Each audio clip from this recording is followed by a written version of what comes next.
নমস্কার বন্ধুরা। বিয়েবাড়ির সিজন পড়ে গেছে আর আমাদের বিয়ে বাড়িতে নিমন্ত্রণ হবে না, এটা কেমন একটা।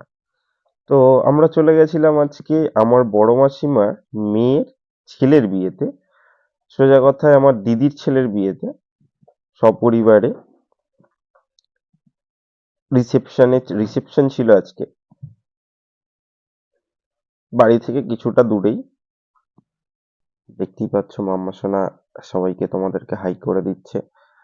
আর ইনি হলেন আমার মাসিমণি, আর পাশে আমার মা দাঁড়িয়ে কথা বলছে।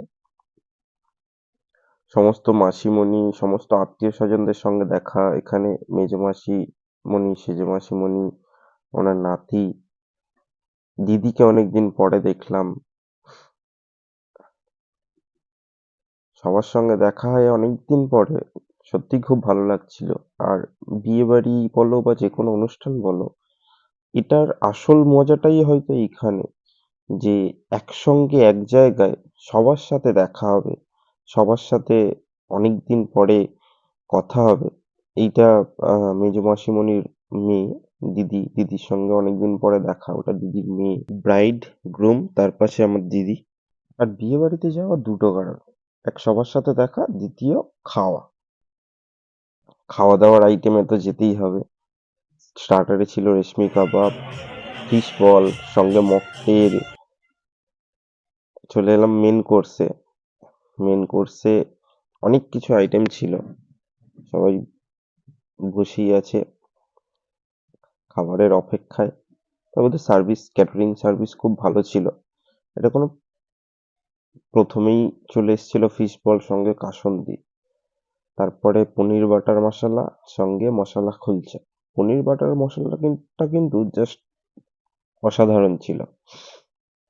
তারপরে চিলি ফিশটাও ঠিকঠাক ছিল, খুব যে ভালো সে তেমনটা নয়। তারপরেই ছিল মাটন বিরিয়ানি। আর এদিকে বলছে আমাকে একটা আলু দাও, একটা আলু দাও। আলু ছাড়া কি বিরিয়ানি চলে? আলু তো লাগবেই বিরিয়ানিতে। মাম্মাও এদিকে বিরিয়ানি খাচ্ছে। বিরিয়ানির সঙ্গে ছিল চিকেন চাপ। তারপরের ভিডিওগুলো আর করা হয়নি, খেতেই ব্যস্ত হয়ে গেছি।